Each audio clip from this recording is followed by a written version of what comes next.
you and everyone else externalize? And even more importantly, why is externalization one of the most dangerous things that you're doing in your life? Externalization sounds like a really hard thing to understand, but what it is that we all have a natural tendency to externalize outside of ourselves, hence the word external, right? We externalize our sense of happiness, safety, peace, and joy to all of these things that we identify as being crucial to our life, which is understandable. So for example, our jobs and careers, our relationships, our marriages, our community, our connections, our finances, our money, our health, all of these things. And when everything is kind of in a line, right? When things are working, when the relationship is going well, when the money's coming in, when the car is new, we feel a sense of safety and happiness and security and like life is good.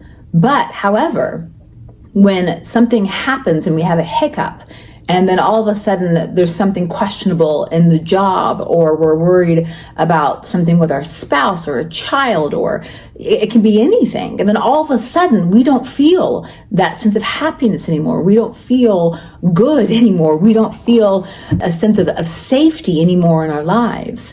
And the reason why this is so dangerous, you can already probably imagine, is that our sense of security, our sense really of who we are, is tied to the outside world and basically things that we cannot control. Now, of course, we have control in how we show up in our jobs and how we show up in our marriages and our community. But really, when you stop and pause and reflect, we don't have control around how other people show up, or the weather, or traffic, or the government, or anything. And when we live this way, it's so dangerous because things are just up and down all the time. And we find ourselves having what I call symptoms or symptomatology of externalized sense of self, or externalization, which is feeling anxious and overwhelmed, stressed, fearful, angry, resentful. We have problems sleeping, problems with our health, our digestion. All kinds of physical ailments begin to manifest from this emotional and mental toll that we have. And so really, in coaching and in life, what we want, and once we begin to discover how different this way of living can be and how different this way of living can help us to feel, is a more internalized sense of self, a more internalized sense of safety. And I keep on bringing up the word safety, but when you think about it, when you don't have enough money in the bank, and understandably so, you don't feel safe inside. When you feel or worry that your partner might be unfaithful, you don't feel safe inside. Like this fundamental, the biological core need that we have to feel a sense of safety within our bodies, within our sense of self, within our environment. And when things shift that sense of safety, we respond in a very fearful and anxious way, which is understandable because our bodies at our core, and even our spirits at our core, want to feel a sense of safety, that we are safe, that we are contained, that all is well in our world. And when these things move in and out of position or in and out of line, and that safety begins to erode or dissolve, then all of a sudden we experience what I was talking about before, all of these symptoms of an externalized sense of self when things are not going, quote, as they should.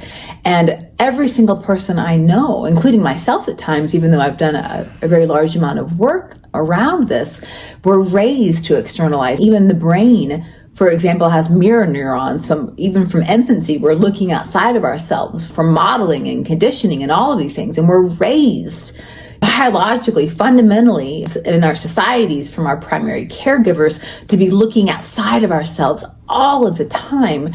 And there's no prompts, for lack of a better word, for looking internally to ourselves for security or fortitude or a sense of safety. We're not raised that way. We're not prompted to look inside of ourselves that can even be a possibility. And what I'm here to tell you today is not that you are bad or wrong or that it's your fault that you're externalizing. And probably now, understanding this term, can look back over your life, look over your history and see a pattern of how your mood, your emotional state over time ebbs and flows and goes up and down depending on the conditions of your external or outside world. And again, an internalized sense of self, I want to make the distinction. It's not that these things like our careers and marriages and how, it's not that these things aren't important, because they are important, but there's a difference between needing. When I say the word need, I need to make this amount of money to feel safe. That's an externalized sense of needing something for that safety. And it's a hard example when I use finances, because of course finances are so integrally tied to our safety in reality. But when we need something, maybe a relationship is a better example to begin working with. When we need a relationship to work, or we need the boss to look at us a certain way, or we need our children to get all A's, or to look a certain way, or to be an ace on the soccer team, or like whatever it is that we need. You know what I mean when I say need? Like that feeling, that core, even when I'm talking about it, my stomach muscles are tightening up and I'm feeling like, oh, I need it. When we can begin to feel that needing feeling, it's a wonderful red flag or cue that we're stepping into externalization, because that need then brings about all of this. Well, how can I make it happen? And we step into this dangerous space of trying to control everything, which of course we cannot, and becoming scared and again resentful and anxious and all of these things, trying to make the pieces of our outer world, that scaffolding or framework, measure up and fit together. We feel okay, and that need is what drives it. Getting back again to what we are really going for, and really what this human journey is all about, is what would it be like to live a more internalized life. When I say internalized life, I don't mean not having the career or the connections or the joy of interacting in the human world that we're in. That's what we're here to do, is to experience this world. But what would it be like if that need wasn't there, and that there was more of a feeling of peace and calm and ease and trust, that even if something in your present situation or life isn't the way that you want it to be, or is causing you to feel anxious or overwhelmed, that internally you have access, like tangible access.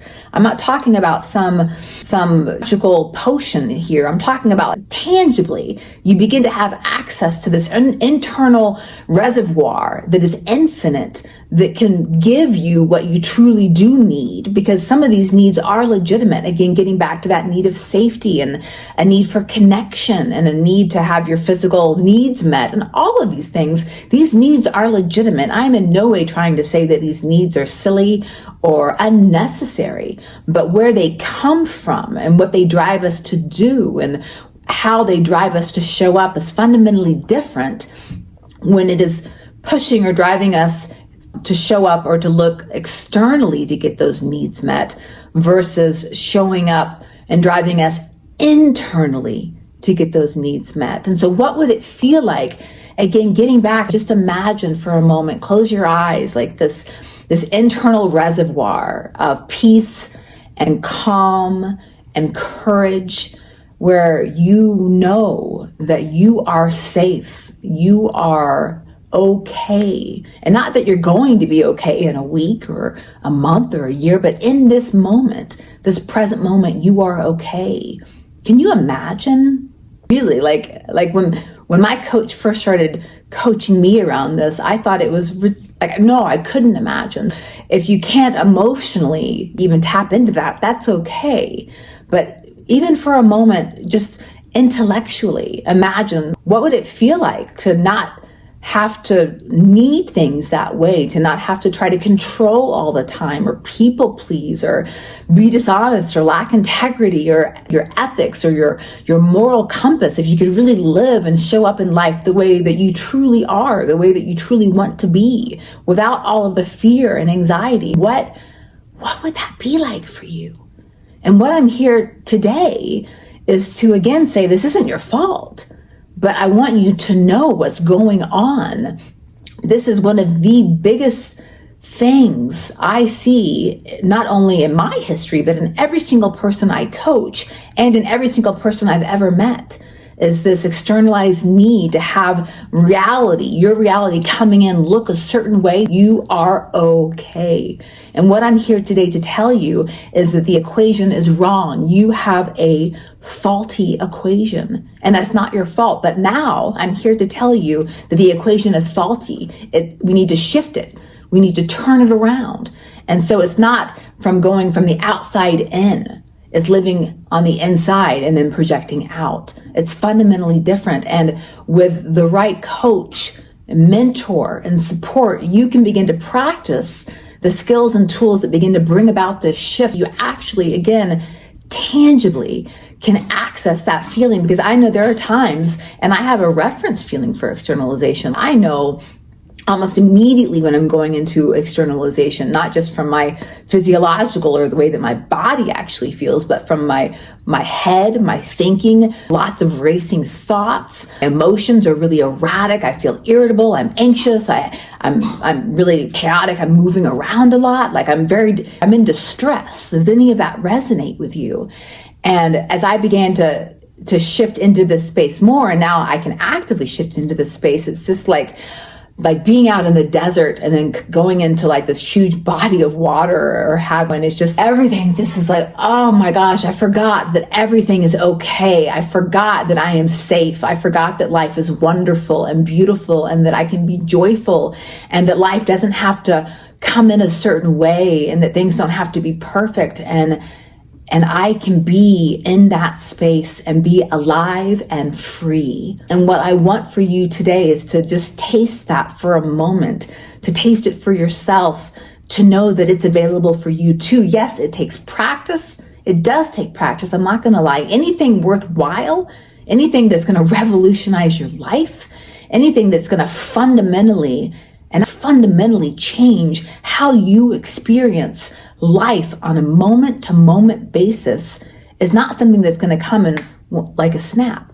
But can it come quickly? Yes. And most importantly, it's really the skills around how do I access that when I've stepped out of that space, because we're human.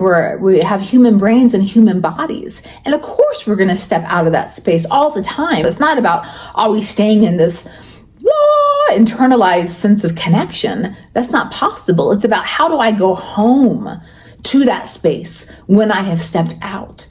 And that's what I want you to know is possible. And it's possible for me and you and every person that you know. And I think that that's one of the most exciting things I learned. And still, when I consider it today, it creates a huge amount of joy in me because I no longer have to live the way that I was living.